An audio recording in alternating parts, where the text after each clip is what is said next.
Okay, so picture this. You have this super smart, like really intelligent AI assistant, right? Mm-hmm. But like instead of just, answering your questions, it can actually DO things Uh, out in the real world. yeah. It could book you a flight, it could whip up some code, maybe even like order your groceries. Wow. That's the kind of potential that AI agents have when we give them tools. Yeah, it's true. And that is exactly what we're going to be kind of unpacking today. Using these really cool notes from the Hugging Face Agents course. Yeah, It's like we've got this backstage pass to the cutting edge of AI. absolutely. And what's really mind-blowing to me is that, these tools that we're talking about, they aren't just like making AI more efficient. Right. They're really fundamentally expanding what AI can even do, what it's capable of. Exactly. And you already know like the basics of AI. Sure. So let's just skip ahead to the good That's stuff. good. What gets really interesting is how we actually teach these agents to use these specific tools. Mm. Think about it.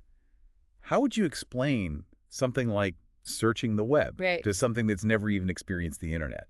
It's a really fascinating challenge. Like, imagine you're trying to teach someone to ride a bike Yeah. by just describing the mechanics of how it works. Uh-huh. They really need to get on the bike, interact with it, experience it to actually understand, Totally. really get it. Yeah, and that's where this idea of these tool profiles comes in, right? Yes.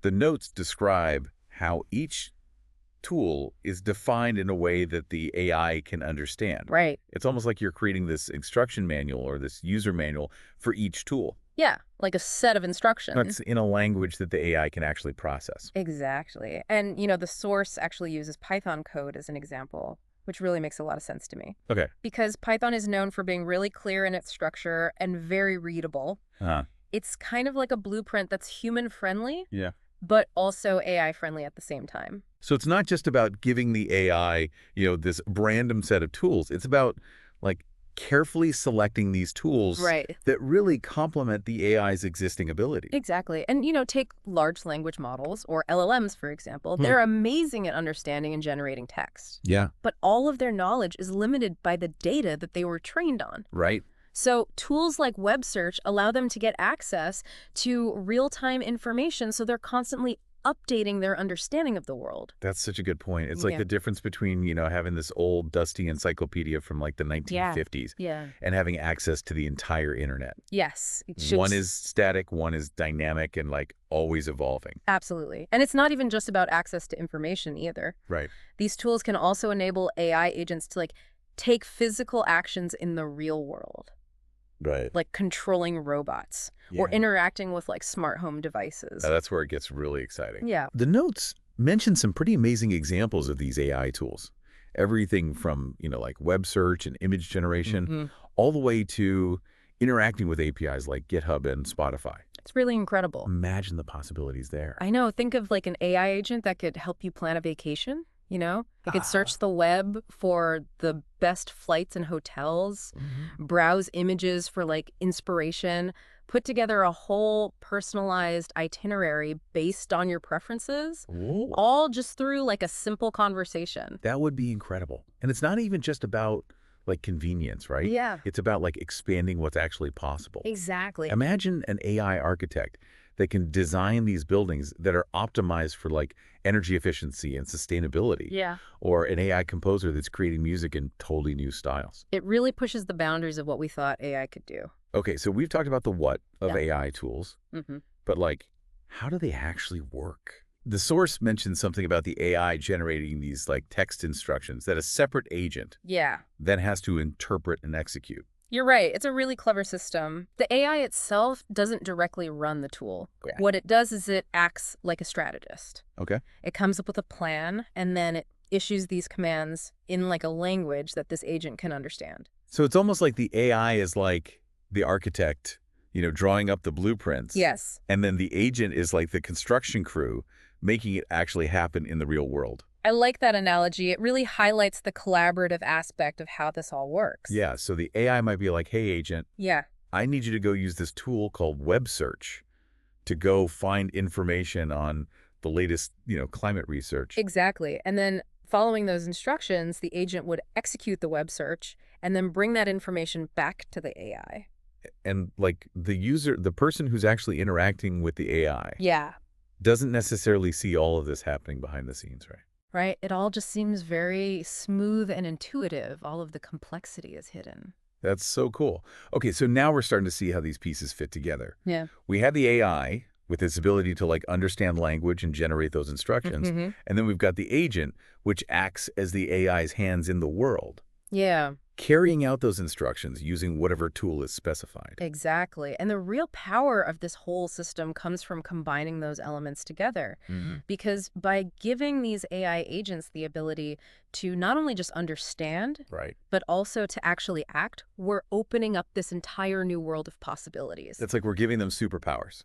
That's a great way to put it. Yeah. And the superpowers can be used for all sorts of things, from tackling complex problems to creating completely new forms of art and entertainment. It really is an exciting time to be exploring the world of AI agents and tools. It really is. And we're just scratching the surface here. We haven't even gotten into the specifics of how these tools are actually taught to the AI. Like there's a whole system for that. Yeah. And it's some fascinating stuff. It really is. And that's exactly what we'll be looking at next time. Awesome. We're going to explore how these tools are defined, how they're integrated, and ultimately how they're changing the world of AI as we know it. That sounds awesome.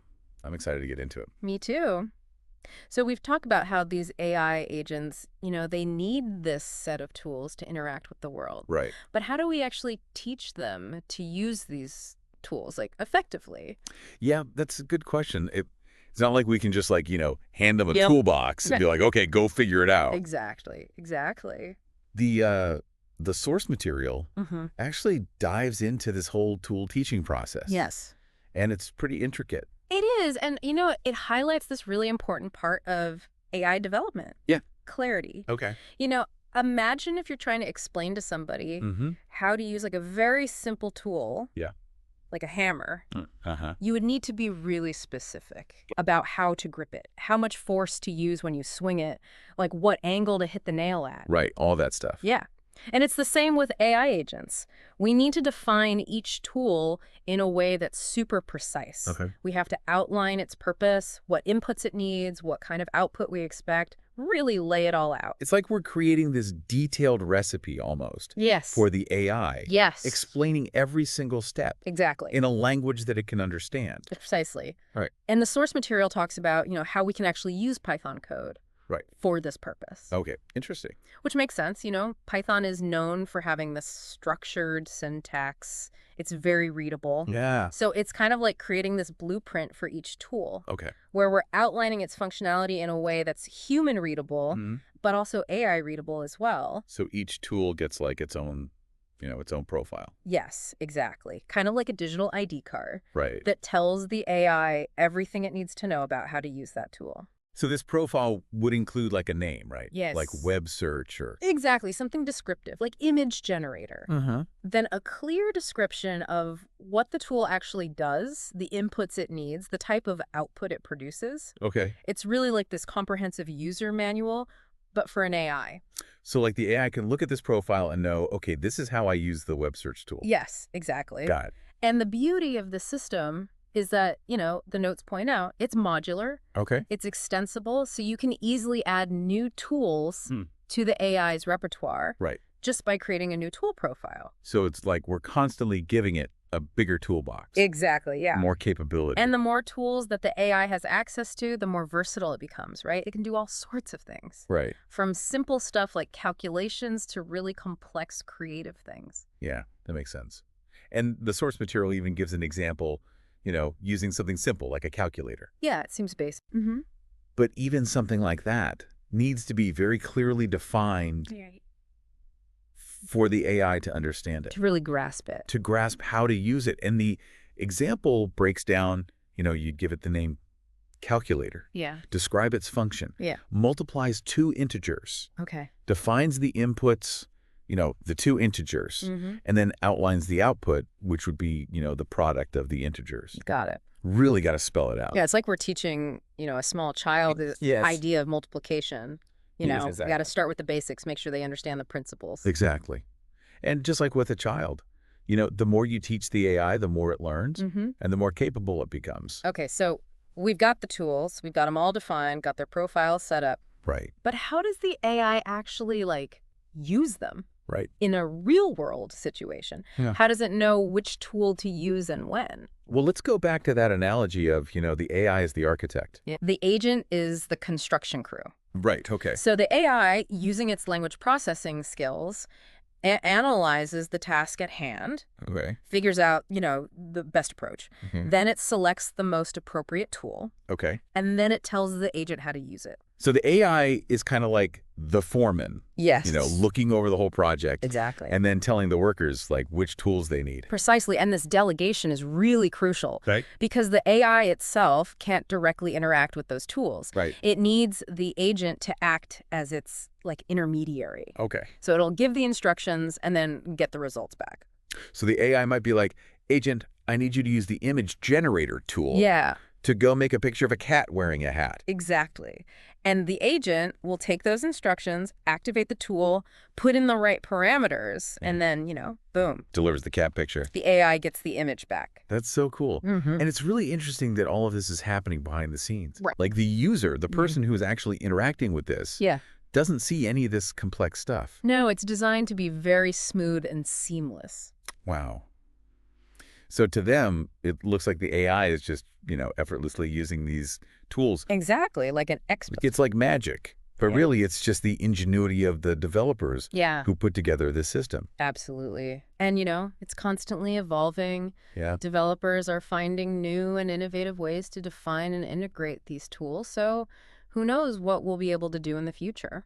It really is mind-boggling to think about, like, what the possibilities are. Yeah. As these AI agents get better and better, Mm-hmm. and as their tool sets expand, what kind of impact are they going to have on our lives? It's a really great question, and one that we'll be exploring a lot more, as we dive deeper into all this. Yeah. But for now, I think we should shift gears a little bit Okay. and talk about something that the source specifically mentions. Mm-hmm. And that is using Python decorators to help streamline this whole tool definition process. Interesting. Tell me more about these Python decorators. All right. So Python decorators, Yeah. they sound kind of technical. Yeah. What are they, and how do they fit into this whole AI tool thing? Well, you can think of decorators as this kind of like programming magic Yeah. that just makes things easier for us. Yeah. Essentially, they let us add functionality to code Mhm. without directly changing it. Okay. And in the world of AI tools, Yeah. they can be used to automatically pull out all that information that we Okay. need for those tool profiles. Okay, so instead of like us having to manually write out all those details Exactly. for every tool, the name, the Mm. description, the Yeah. inputs, all that stuff, All of that. the decorators can just pull it right out of the code. That's exactly right. It's like having a super efficient assistant Okay. who just looks at the code, analyzes it, Yeah. and then creates the tool profile for you. Wow, that's amazing. So it saves a ton of time and effort, Right. but it also, makes sure that everything is consistent and accurate. That makes a lot of sense, especially as these AI systems get more and more complex Yeah. and the number of tools grows. Yeah. Having something like that Right. to automate it would be really important. Absolutely. And the source gives a good example of this, Yeah. It shows this really simple example of a Python decorator Mhm. being used to define this tool for web search. It's actually very elegant. So just by adding like these few lines of code, Yeah. this decorator, Yeah. we can automatically generate that entire profile You got it. for the web search tool. Yep. It tells the AI agent everything it needs. And we can use that same approach for, any other tool. Exactly. So it makes it really easy to Yeah. bring in new tools and constantly be expanding that AI's toolbox. It's super efficient. It's like a universal translator Yeah. for AI tools, That's a great way to put it. making it so much easier for us to speak their language and for them to speak ours. Exactly. And as the tools get even more advanced, things like decorators are Yeah. going to be even more crucial. It's crazy how these little details, like Python decorators, Right. can have such a big impact on the whole development of AI. It really shows you how collaborative this whole field is. You got programmers, Yeah. researchers, even linguists, Yeah. all working together. To advance these AI agents and all their amazing capabilities. It's a really cool convergence of disciplines. And, as we keep exploring Yeah. the potential of AI agents and their tools, who knows what we'll come up with next? It's an exciting time to be following this field, for sure. Yeah. It feels like we're right on the edge of, something huge. I agree. And for our listeners, I think the big takeaway here is that The world of AI is changing super fast. Yeah. All this stuff is happening all around us. It's not just sci-fi anymore, Yep. It's real, it's happening, it's shaping the future in ways that we can't even imagine. So to wrap up this deep dive, Yeah. we really encourage you to keep exploring, Yeah, keep learning. keep learning, Keep imagining those possibilities. because the future of AI, with these incredible agents and all these powerful tools, Yeah, it's being written right now. it is. And who knows? Oh. You might be the one to write the next chapter.